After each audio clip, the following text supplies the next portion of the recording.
Indian air force کا کارپول۔ میں نے 2 معززین کو تھانے بلوایا۔ وہ آئے تو ان سے بھولے کے گھر کی باتیں پوچھی۔ میرا دماغ ایک خاص لائن پر کام کر رہا تھا اور میرے دماغ پر ایئر گن سوار تھی۔ مجھ کو بتایا گیا کہ بھولے کے بڑے بھائی رحمان کی بڑی گہری دوستی انڈین ایئر فورس کے کارپول سلیم کے ساتھ ہے۔ سلیم رحمان کی چھوٹی بہن کے ساتھ شادی کرنا چاہتا تھا، لیکن رحمان کے والدین سلیم کو یہ رشتہ دینے پر راضی نہیں تھے۔ رحمان اور سلیم کی دوستی بڑی گہری ہے۔ رحمان نے اپنے والدین کے ساتھ ایسی شدید ناراضگی کا اظہار کیا جس کو والدین برداشت نہیں کر سکتے تھے۔ اپنے بیٹے کی خوشی کے واسطے انہوں نے اپنی بیٹی کی منگنی سلیم کے ساتھ کر دی۔ میں اب بات کو اس طرح لمبا نہیں کرنا چاہتا تھا کہ فلاں بات فلاں شخص سے معلوم ہوئی۔ میں نے پوچھا، اس نے کیا جواب دیا؟ میں مختصر بات سناتا ہوں، لیکن آپ یہ نہ سمجھ لینا کہ یہ کام آسان تھا۔ میرا دماغ اتنا زیادہ سوچتا تھا کہ سر میں درد شروع ہو جاتا تھا۔ ایک ہی دن میں مجھ کو بہت ساری باتیں معلوم ہو گئیں۔ کارپول سلیم جو ان دنوں پشاور ہوتا تھا، جب کبھی چھٹی آتا تو رحمان کو ساتھ لے کر پرندوں کے شکار کو ضرور جاتا تھا۔ اس کے پاس ایئر گن ہوتی تھی۔ بشیر اور سلیم کی آپس میں بڑی اچھی سلام دعا تھی۔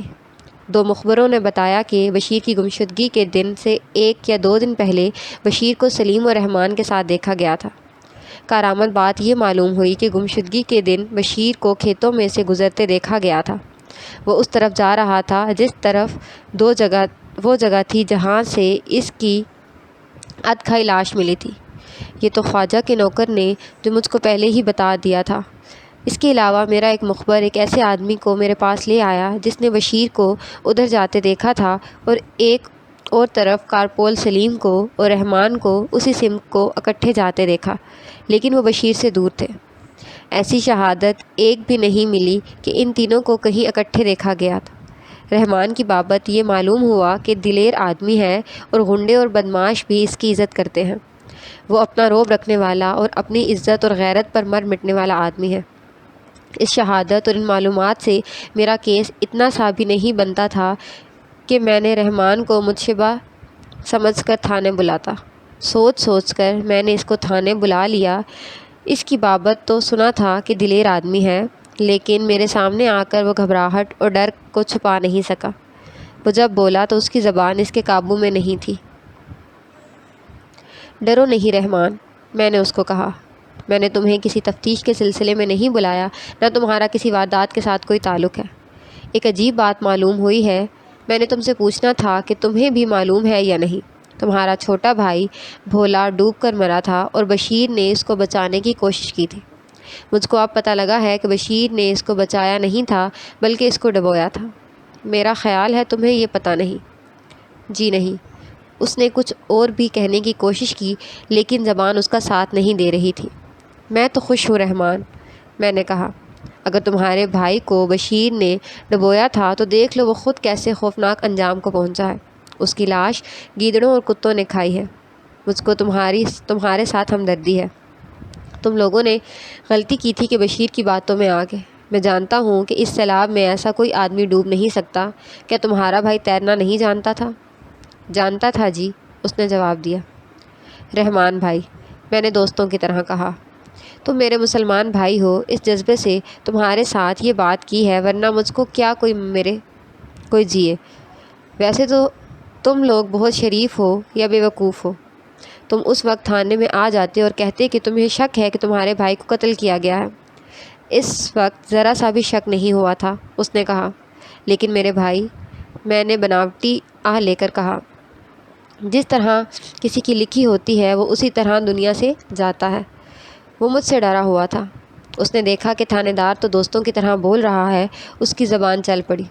وہ تو صدمے والی بات ہے کہ تمہارا بھائی فوت ہو گیا ہے، میں نے کہا، لیکن اچھی بات یہ ہوئی کہ یہ لڑکی عائشہ تمہارے گھر سے نکل گئی۔ بڑے گندے چال چلن کی لڑکی ہے، تم شریف لوگ ہو۔ اس طرح چکنی چپڑی باتیں کرتے کرتے میں نے اس سے کہلوا لیا کہ 2-2.5 مہینے پہلے اس کو پتہ لگا تھا کہ اس کے بھائی کو بشیر نے ڈبو کر مارا تھا، لیکن اتنے عرصے بعد معلوم ہونے کا کوئی فائدہ نہیں تھا۔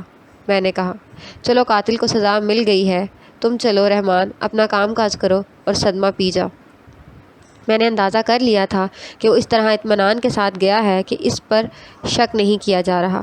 میں نے دوسری کارروائی یہ کی کہ ڈاک خانے گیا اور پوسٹ مارٹم کو رحمان کے گھر کا ایڈریس دے کر کہا اس ایڈریس پر کوئی بھی خط آئے وہ مجھ کو تھانے میں دیا جائے اور یہ راز رہے۔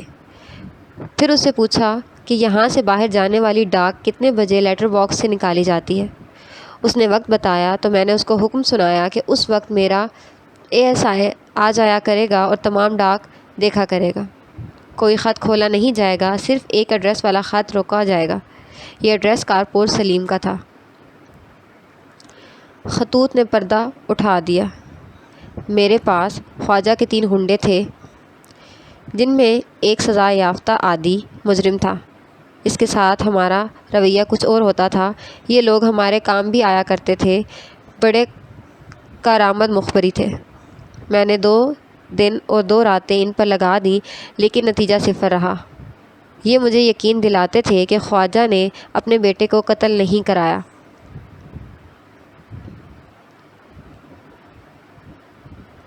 میں نے تنہا بیٹھ کر اور پھر اپنے جونیئر سب انسپکٹر راجہ کو پاس بٹھا کر بہت سوچا اور واردات کا بال بال الگ کر کے اس پر غور کیا۔ ہمارے دماغ ہمیں ہر زاویے سے ہوتے تھے اس ایک نقطے پر لے آتے تھے کہ خواجہ اپنے بیٹے کو قتل کرواتا تو ایئر گن استعمال نہ کرتا، اس کے پاس 2 نالی والی بندوق تھی، یا وہ ایسا طریقہ اختیار کرتا کہ لاش کا سراغ ہی نہ ملتا۔ ہر پہلو کو دیکھا، مخبروں نے مخبری کی اور دوسرے لوگوں کو اور خواجہ کے ایک قابل اعتماد نوکر کی باتیں بھی سنی۔ خواجہ بے گناہ معلوم ہوتا تھا۔ بیٹے کو دفن کرنے کے 3-4 دنوں بعد خواجہ تھانے آیا۔ وہ ان چند دنوں میں ضعیف العمر نظر آنے لگا تھا۔ اس کی چال ڈھال بھی 80-90 سال کی عمر کے بوڑھوں جیسی ہو گئی تھی۔ بیٹے کی گمشدگی کی رپورٹ لکھانے آیا تھا تو اس کا انداز اور جوش و خروش جوانوں والا تھا۔ وہ رعب سے بات کرتا تھا، لیکن اب اس کی حالت یہ تھی کہ میرے سامنے آ کر اس طرح کرسی پر بیٹھا جس طرح کوئی بہت ہی تھکا ہوا انسان گر پڑنے کی طرح بیٹھتا ہے۔ کچھ دیر تو وہ بولا ہی نہیں۔ میری طرف دیکھتے دیکھتے اس کے آنسو نکل آئے۔ کوئی سراغ ملا؟ اس نے بڑی کمزوری سے پوچھا۔ مل جائے گا خواجہ صاحب، میں نے کہا۔ دن رات ایک کر دیا ہے، قاتل نہیں بچ سکے گا۔ کمر ٹوٹ گئی ہے محبوب صاحب، اس نے کہا اور ایسا رویا کہ میں پریشان ہو گیا۔ اس کی سسکیاں اور ہچکیاں کنٹرول میں نہیں آتی تھی۔ کچھ دیر بعد ہی اپنے آپ میں آیا۔ میں بیوی کو طلاق دے رہا ہوں، اس نے کہا۔ یہ حادثہ اسی کی وجہ سے ہوا ہے۔ یہ میرا گناہ تھا محبوب عالم صاحب، لیکن سزا میرے بیٹے کو ملی۔ ایک بیٹا ہی تو میری دولت تھا۔ ابھی طلاق نہیں دے، میں نے اس کو مشورہ دیا۔ اس میں آپ کی ہی بدنامی ہے۔ یہ کام کریں کہ اس لڑکی کو اپنے پاؤں کے نیچے دبا لیں اور اس کی ماں کو اپنے گھر میں آنے سے روک دیں۔ میں تو اپنے بیٹے کی قبر پر جاتے ہوئے بھی شرماتا ہوں، اس نے کہا۔ حوصلہ مضبوط کریں خواجہ، میں نے کہا۔ ابھی کوئی فیصلہ نہ کریں، آپ کی ذہنی حالت ٹھیک نہیں۔ ایسی ہی رنج و غم کی باتیں کر کے وہ چلا گیا۔ مجھ کو خیال آیا کہ انسان اس وقت سمجھتا ہے جب پہاڑ اس پر آ کر گرتا ہے، اور اس وقت توبہ کے دروازے بند ہو چکے ہوتے ہیں۔ 2 یا 3 روز گزرے ہوں گے کہ ڈاک خانے کے لفافے میں بند ایک ڈاکیا لایا اور مجھ کو دے دیا۔ میں نے کھولا۔ یہ خط پشاور سے کارپول سلیم کی طرف سے تھا اور رحمان کو لکھا گیا تھا۔ آج مجھ کو پوری عبارت اور الفاظ تو یاد نہیں رہے، مطلب کی بات اچھی طرح یاد ہے۔ خط سے یہ ظاہر ہوا کہ رحمان نے سلیم کو لکھا تھا کہ بشیر کی لاش برآمد ہو گئی ہے اور تفتیش ہو رہی ہے۔ رحمان نے یہ بھی لکھا کہ پولیس تفتیش میں ناکام ہو جائے گی۔ کوئی ایسے الفاظ نہیں لکھے گئے تھے جن سے اصل راز ظاہر ہوتا، لیکن اصل مطلب سمجھنا مشکل نہیں تھا۔ سلیم نے لکھا تھا کہ تم بے فکر رہو۔ یہ بھی لکھا تھا کہ خط بہت احتیاط سے لکھا کرنا۔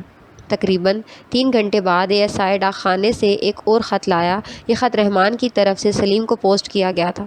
ڈاک نکالنے کے وقت ASI ڈاک خانے چلا گیا تھا۔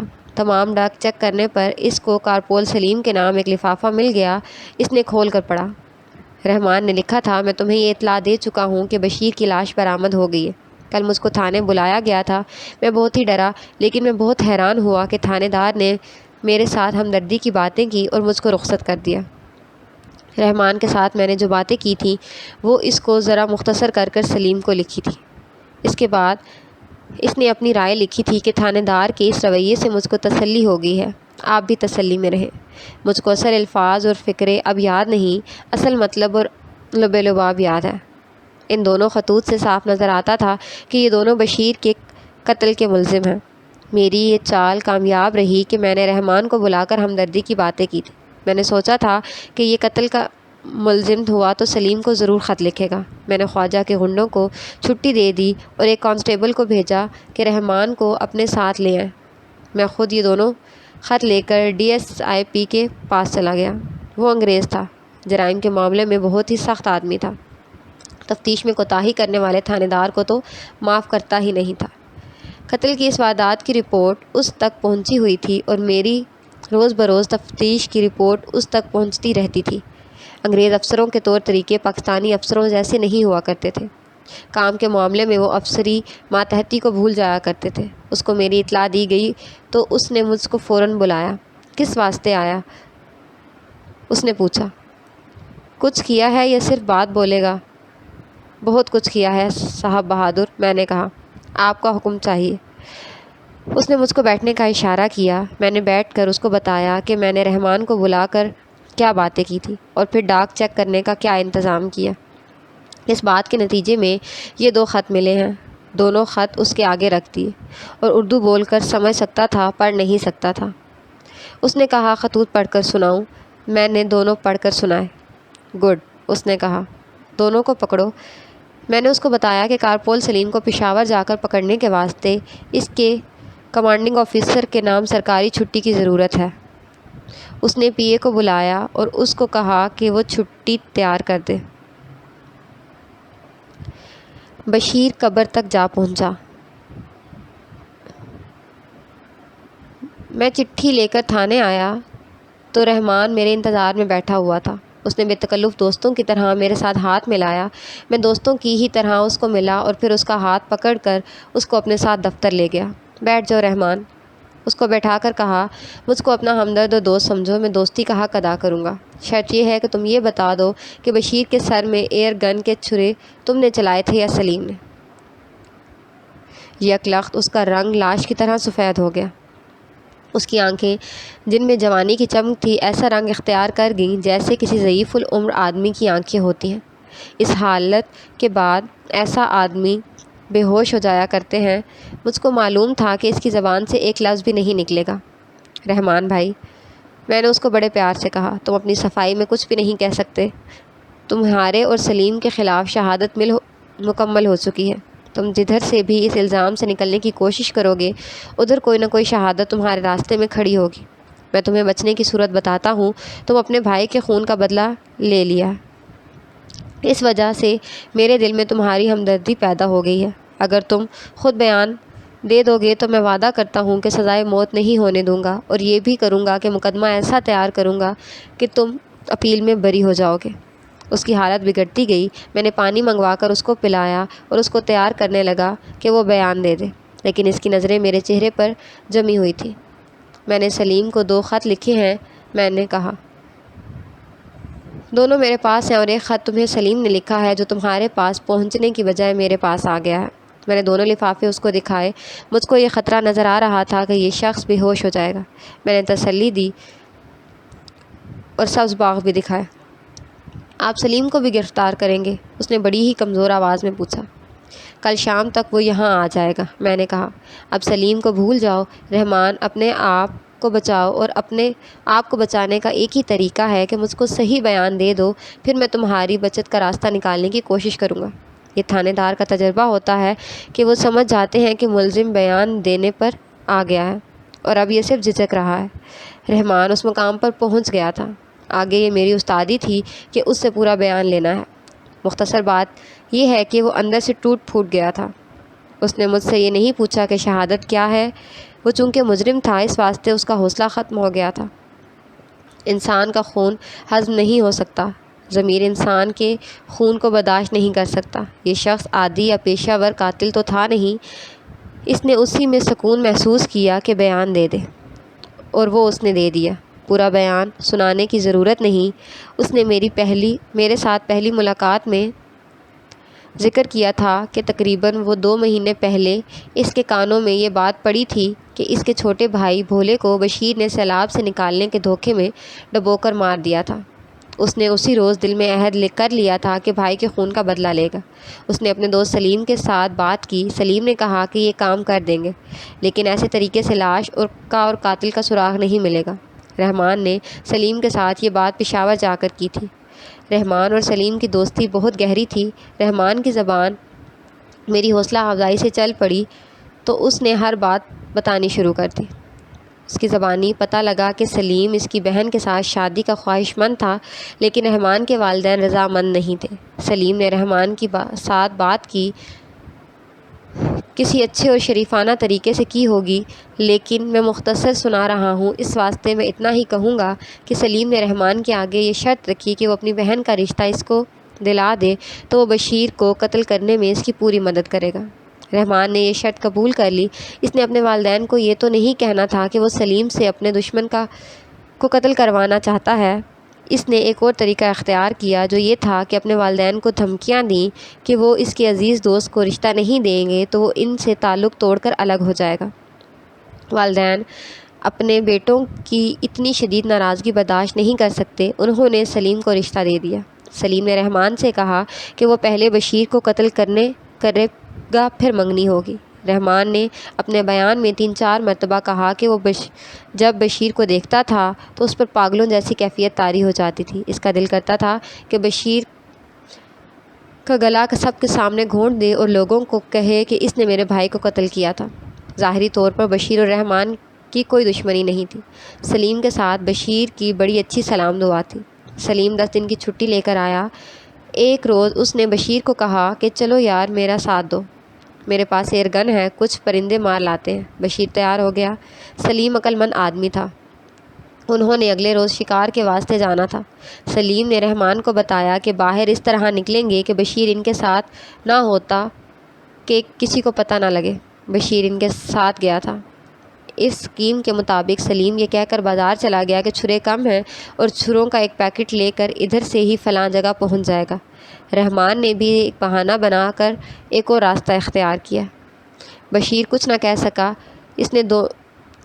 اس کے دن پورے ہو چکے تھے۔ اب رحمان اور سلیم نہیں بلکہ موت کی رہنمائی کر رہی تھی۔ وہ اکیلا چل پڑا اور قصبے سے دور ایسی جگہ تینوں اکٹھے ہوئے جہاں ان کو دن کے وقت بھی کوئی نہیں دیکھ سکتا تھا۔ رحمان اور سلیم نے ایک روز پہلے جا کر یہ جگہ دیکھ لی تھی۔ وہ بشیر کے ساتھ ہنسی مذاق کی باتیں کرتے اور اس جگہ پر پہنچ گئے۔ سلیم کہتا تھا کہ اس جگہ خرگوش مل جائیں گے۔ جب وہ اس جگہ پہنچے تو سلیم پیچھے ہو گیا۔ اس نے گن میں چھرا ڈال لیا تھا۔ اس نے ایئر گن کی نالی بشیر کے سر سے چند ان پیچھے رکھ کر چلتے چلتے ایک چھرا فائر کیا۔ بشیر پیچھے کو گھوما اور چکرا کر گر پڑا۔ سلیم نے اس کے کان سے ذرا اوپر گن کی نالی سر کے بالکل ساتھ لگا کر ایک اور چھرا فائر کیا۔ زمین میں دراڑ قریب ہی تھی۔ سلیم اور رحمان نے بشیر کو، جو ابھی زندہ اور بے ہوش تھا، دھکیل کر دراڑ میں پھینک دیا۔ یہ دراڑ قدرت کی بنائی ہوئی قبر تھی۔ بشیر کا جسم اس میں فٹ آ گیا۔